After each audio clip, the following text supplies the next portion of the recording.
বিসমিল্লাহির রহমানির রহিম। আমার দেশ ও দেশের বাইরের বন্ধুগণ সকলের প্রতি রইল আমার সালাম। আসসালামু আলাইকুম। আজকে আমি উপস্থাপনা করব গুলশা মাছ, পাবদা মাছ, শিং মাছ, ট্যাংরা মাছ, ক্যাটফিশ জাতীয় মাছকে কীভাবে আমরা সহজেই একটি বেচ তুলতে পারবো আর কীভাবে আমরা এই চাষটা করব। আর আমরা এই ক্যাটফিশ জাতীয় এই মাছকে রোগের আক্রমণের হাত থেকে কীভাবে আমরা বাঁচাবো, আজকে সেই বিষয়ে আমার পর্যালোচনা। আপনারা সকলেই মনোযোগ সহকারে আমার এই ভিডিওটি দেখুন ও আমার ভিডিওর পাশে থাকুন। স্লিপ করে যখন চলে যাবেন তাহলে আপনারা আমার এই ভিডিও কোনো কিছু বুঝতে পারবেন না। তাহলে আজকে প্রথমে আমি বলবো গুলশা মাছ নিয়ে। আমরা যখন একটি পুকুরে গুলশা মাছ চাষ করব তখন কিন্তু আমরা সবার আগে গুলশা মাছ না, শুধু ক্যাটফিশ জাতীয় মাছ, সবার আগে একটা পুকুর প্রস্তুত করবো সঠিকভাবে, সঠিক নিয়মে। যেভাবে প্রস্তুত করার দরকার ঠিক সেইভাবেই করব।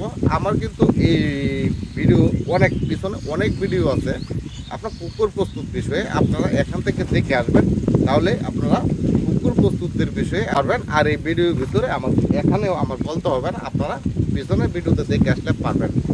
আর অনেকেই হয়তো আমার যারা ভিডিও দেখেন অনেকেই পারেন, মানে একটি পুকুর কীভাবে প্রস্তুত করতে হয় এটা সকলেই আপনারা জানেন।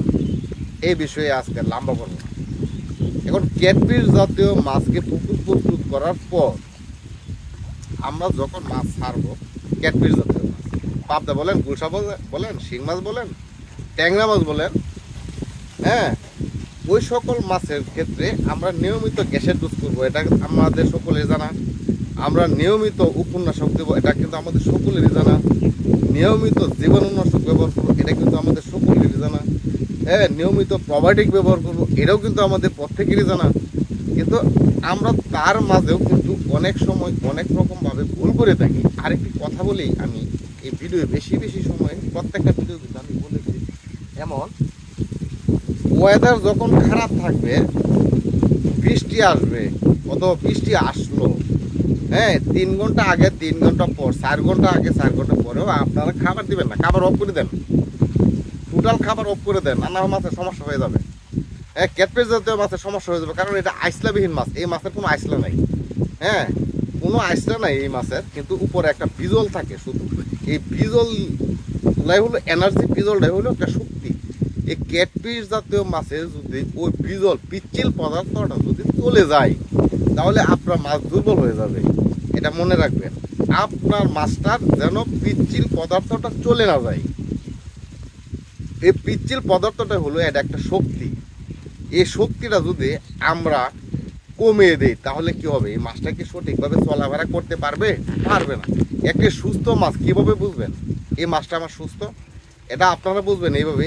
মাছ কিন্তু ঘুমায় না, মাছ কিন্তু নীরবতা পালন করে না, মাছ কিন্তু সবসময় তার ছুটাছুটি করে, সে দৌড়ের ভিতরেই থাকে, আর সে দৌড়তে থাকে, মানে ক্ষুধা আসে আর খাবার খায়, দৌড়ে ক্ষুধা আসে, খাবার খায়। হ্যাঁ, এখন দৌড়তে থাকে, ক্ষুধা আসে, খাবার খাই, যে এই শক্তিটা, এই এনার্জিটা কোথা থেকে আসে? এই যে তার শরীরের উপর অংশে যে একটা পিচ্ছিল পদার্থ থাকে, এই যে একটা বিজল অংশ থাকে, ওই বিজল অংশ অথবা পিচ্ছিল পদার্থটা হলো এই মাছের শক্তি, মাছের এনার্জি। এখন আমরা কোনো রকমে যেন ওই পিচ্ছিল পদার্থটা যেন চলে না যায়, এখন এটার জন্য আমাদের কি করতে হবে? পিচ্ছিল পদার্থটা যেন চলে না যায়, এটার জন্য আমাদের কি করতে হবে? ওই যে বললাম, বৃষ্টি চলাকালীন আমার মাছকে খাবার দিব না। এটা কেন? আমরা কিন্তু সকলে জানি, আর আমার ভিডিও যারা দেখেন, রেগুলার যারা দেখেন, তারা কিন্তু সকলে এটা মুখস্থ হয়ে গেছে, সকলের এটা মুখস্থ হয়ে গেছে। কারণ বৃষ্টির পানি অ্যাসিড, বৃষ্টির পানি অ্যাসিড, আর যখন বৃষ্টি আসলো উপরের স্তর, পানির যে উপরের স্তর পুরাটা কিন্তু অ্যাসিড হয়ে গেছে। এখন আপনি এক পোস্টে খাবার দিলেন, কি করলো? এই এক পোস্টে খাবারের জন্য আপনার পুকুরের সকল মাছ কিন্তু বেশি আসবে। গুলশা হোক, পাবদা হোক, ট্যাংরা হোক, সকল মাছ বেশি আসবে। যখন সকল মাছ বেশি আসবে তখন উপরের লেয়ারের যে পানিটা, ওই পানিটা কি অ্যাসিড হয়ে রইল না? এই অ্যাসিডযুক্ত জায়গাটাতে যখন মাছ আসবে তখন কি এই শরীরে পিচ্ছিল পদার্থটা কি থাকবে না চলে যাবে? অ্যাসিডের কারণে পিচ্ছিল পদার্থটা কিন্তু চলে যাবে। আমি এই কারণে প্রত্যেককে আমি বলি, ভাই, বৃষ্টি চলাকালীন কখনোই আপনারা খাবার দিবেন না। এটা হলো সবচেয়ে একটা মারাত্মক ভুল করেন চাষি ভাইয়েরা যারা আছেন। এই ভুলটা কখনোই করবেন না, কারণ আপনার মাছ একদিনে শুকাবে না, 2 দিনে শুকাবে না, 7 দিনেও শুকাবে না। কিন্তু এখানে আরেকটি কাজ করতে হবে, যে কাজটা হলো অর্গানিকভাবে যে একটা খাবার তৈরি থাকে পুকুরে, প্রাকৃতিক খাবার অর্গানিকভাবে, এই ক্যাটফিশ জাতীয় মাছের জন্য এটা কিন্তু একেবারে জরুরি। কেন, আমরা এই ওয়েদার যখন খারাপ থাকবে তখন কিন্তু আমরা খাবার দিই না, আর ওয়েদার কিন্তু খারাপ থাকাকালীন কিন্তু কোনো সময় কিন্তু মাছ অক্সিজেনের ঘাটতি থাকে। এই অক্সিজেনের যখন ঘাটতি থাকে, হয়তো দেখা গেলো আমি জানি না, অত আমি বুঝতেছি না, নিচে গ্যাস হয়ে রইলো, এমন একটা অক্সিজেনের হার বেড়ে রইলো, অল্পতেই আপনার মাছ ভেসে যাবে। হালকা একটু অক্সিজেনের ঘাটতি বলে আপনার মাছটা ভেসে যাবে। কিন্তু শিং মাছ হয়তো ভাসে না, কিন্তু শিং মাছ পুকুর থেকে ওয়াশ নেই। তখন আপনারা বুঝতে হবে আপনার পুকুর, এই শিং মাছের পুকুরে দেখুন অন্য স্বাভাবিক অবস্থায় অন্য একদিন কিভাবে মাছটা ছিল আর আজকে কিভাবে ওয়াশ নিতেছে, ওইটা দেখবেন যে এখানে একটা ডিস্টেন্স। এমনি সাধারণত যখন অক্সিজেন ভরপুর থাকে তখন শিং মাছের পুকুর শান্ত থাকে, আর যখন দেখবেন অক্সিজেনের ঘাটতি হয়ে গেছে তখন দেখবেন আপনার পুকুরের মাছটা, শিং মাছটা কিন্তু শান্ত না, সে উপর নিচে ওয়াশ করা শুরু করছে। এটা হলো আপনার পুকুরে অক্সিজেনের ঘাটতি, অথবা এমোনিয়ার অক্সিজেন হার বেড়ে গেছে, অথবা গ্যাস বেশি হয়ে গেছে। তখন আপনারা বুঝতে হবে এই জিনিসটা আমার পুকুরে কোনো না কোনো একটা সমস্যা হয়ে গেছে। তাই আপনার তদ্রুপ খুব তাড়াতাড়ি আপনার একটা গ্যাসের ডোজ দিয়ে দেবেন। মানে পরশু দিন দিলেন, অথবা 7 দিন আগে দিলেন, 15 দিন আগে দিলেন, আমার 1 সপ্তাহ হলে তো গ্যাসের ডোজ দিলাম, তাহলে আজকে কেন আমার গ্যাস হয়ে গেল না ভাই, এরকম চিন্তা করবেন না, এরকম অনুভব নেবেন না। যখন বুঝবেন যে আপনার একটু ব্যতিক্রম হয়ে গেছে তখনই একটা গ্যাসের ডোজ দিয়ে দেবেন। কোনো চিন্তা করবেন না, আপনার লক্ষ টাকার মাছ থাকবে আপনার পুকুরে, একটা গ্যাসের ডোজ যখন আপনি একটা পুকুরে সমাপ্ত করবেন, শেষ করবেন, তখন হয়তো 500 টাকা, 700 টাকা, 800 টাকা, 1000 টাকা, 1200 টাকা কষ্ট হবে একটা গ্যাসের ডোজ। এমন একটা গ্যাসের ডোজ করে দিবেন। কারণ এটা হলো আমি বললাম, মানে পুকুরে ছোটো বড় এমন থাকতে পারে, যদি ছোটো পুকুরে কম টাকা খরচ হবে, বড় পুকুরে একটু টাকাটা বেশি যাবে, তাই আমি এইভাবে বললাম। কম বেশির ভিতরে হবে। আপনারা এইভাবে যখন সুন্দরভাবে আপনার পুকুরটাকে বুঝে শুনে পরিচালনা করতে পারেন, তাহলে ভাই অবশ্যই মাছের লাভ আসবে। এখন দেখুন আমাদের খাবারের মূল্য অনেক বেশি। আমরা খাবারের উপর নির্ভর করলে কিন্তু আমাদের হবে না, আমরা খাবারের উপর নির্ভর করলে হবে না, আমাদের কিছু অর্গানিকভাবে খাদ্য তৈরি করে দিতে হবে। যেন আমরা মাছকে 1 বার খাবার দিই অথবা 2 বার খাবার দিই, কিন্তু অন্যান্য সময় ওরা কি খায়, পুকুরে কিন্তু প্রাকৃতিক খাবার আমরা যখন জোগাড় করে দিতে পারবো, তখন কিন্তু ওরা ওই প্রাকৃতিক খাবারটা খাবে। এখন ওই প্রাকৃতিক খাবারটা কিন্তু আমরা দেখতে পারি না, অসংখ্য হাজার কোটি আপনার এটা গনে শেষ করা যাবে না। এখানে কণা থাকে, দানা থাকে। এই সকল ওরা খেয়ে বেঁচে থাকে, এ সকল আপনার আমার পুকুরে যেন জন্ম হয়, সেই ব্যবস্থাটা আমাদের করে দিতে হবে। এখন ওই ব্যবস্থাটা আমরা কীভাবে করবো, আমার প্রমাণ করেন, আমি আপনাদেরকে বলবো। এটার একটা প্রসেসিং আছে, প্রসেসিংয়ের মাধ্যমে আপনাদের এই প্রাকৃতিক অর্গানিক খাবারটা তৈরি হবে ইনশাল্লাহ। আপনার মাছ বড় হবে।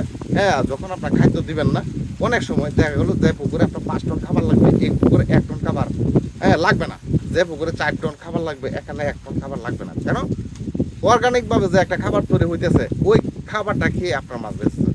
কিন্তু আপনার আমার পুকুরে মাছটা ছাড়ি একটু বেশি, একটু ঘনত্বে ছাড়ি, অর্গানিকভাবে যে খাবারটা সূর্যের আলোর মাধ্যমে যে একটা খাবার তৈরি হয়, ওই খাবারটা কিন্তু আমাদের মাছে খেয়ে ফেলে।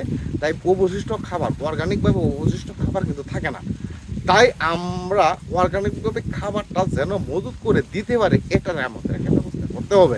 এটার ব্যবস্থাটা যদি আমরা করে দিই, তাহলে আমাদের মাছটা সুন্দর থাকবে, সুস্থ থাকবে, তার এনার্জি থাকবে, আর অল্প সময় সে বড় হবে। আমি অল্প সময় বড় হতেও কিন্তু আমি চাই না যে আপনার মাছটা অল্প সময় বড় হয়ে যাক, এটাও কিন্তু আমি চাই না। কারণ অল্প সময় বড় হওয়াটা কিন্তু একটা রিস্ক থাকে ভাই। কারণ আপনারা জানেন, যে জিনিসটা তাড়াতাড়ি বড় হইতে থাকে, যে জিনিস তাড়াতাড়ি দ্রুত আসে, ওই জিনিসে কিন্তু সমস্যা আসেও বেশি। কিন্তু আমি এটা চাই না, আমি চাই না। আস্তে আস্তে আপনারা একটু সময় নেন। মনে করুন একটি গাছ লাভ মানে সে বড় হয়ে গেল, তার বয়সের তুলনায়, সে মোটা হওয়ার তুলনায় ওই গাছটা বড় হয়ে গেছে। তাহলে এই গাছটা কি করবে জানেন? যেমন এখন বাতাস চলতেছে, আর একটু বেশি বাতাস হলে ওই গাছটা আপনার ভেঙে যাবে। আর যদি এই গাছটা যদি একটু ধীরে আস্তে যদি বড় হয়, তাহলে কি করবে? গোড়া থেকে এই গাছটা মোটা হয়ে আসবে। যখন গোড়া থেকে মোটা হয়ে আসবে, উপরে যাইতে থাকবে, তখন ওই গাছটা একটা সময় নিবে। সময় নিলে গোড়া থেকে মোটা হয়ে আসবে। তখন ওই গাছটাকে মানে যে কোনো জ্বর সে মোকাবেলা করতে পারবে। তাই আমি বলি যে আপনারা খাবারটা একটু কম দেবেন, একদিন অফ রাখবেন, 2 দিন অফ রাখবেন, 3 দিন অফ রাখবেন, অথবা 1 সপ্তাহ যখন অফ রাখবেন আপনার পুকুরের মাছ ছোট হবে না। ওই যে অর্গানিকভাবে যে আপনার পুকুরে একটা খাবার থাকবে, ওই খাবারটা খেয়ে কিন্তু আপনার মাছটা বেঁচে থাকবে, সুস্থ থাকবে এবং স্বাস্থ্যবানও থাকবে। কারণ আগে যখন আমার বাপ-দাদা যারা ছিল তারা যখন একটা পুকুরে মাছ ছাড়তো তখন তারা কি করতো, খাবার দিত না, মাছ ছেড়ে দিত। আবার মাছ হয়ে যেত কয় 5 কেজি, 6 কেজি, 8 কেজি, 10 কেজি ওজনে কিন্তু মাছ হয়ে যেত। কিন্তু আমরা তো এখন ওইভাবে চাষটা করি না। আমরা একটি পুকুরে, তারা তো মাছ ছেড়েছে অল্প, কিন্তু আমরা এখন কি করি, লাখ লাখ মাছ ছাড়ি। যে পুকুরে আমার এই যে দাদার আমলে পুকুরে মাছ ছাড়ছিল 1000, এখন আমরা ওই পুকুরে ছাড়ি 1 লাখ। হ্যাঁ, তাই ওই অর্গানিকভাবে কিন্তু খাদ্যটা আমার পুকুরে তৈরি হলেও ওই তৈরি খাবারটা আমাদের মাছ পায় না, কারণ মাছের সংখ্যায় থাকে বেশি।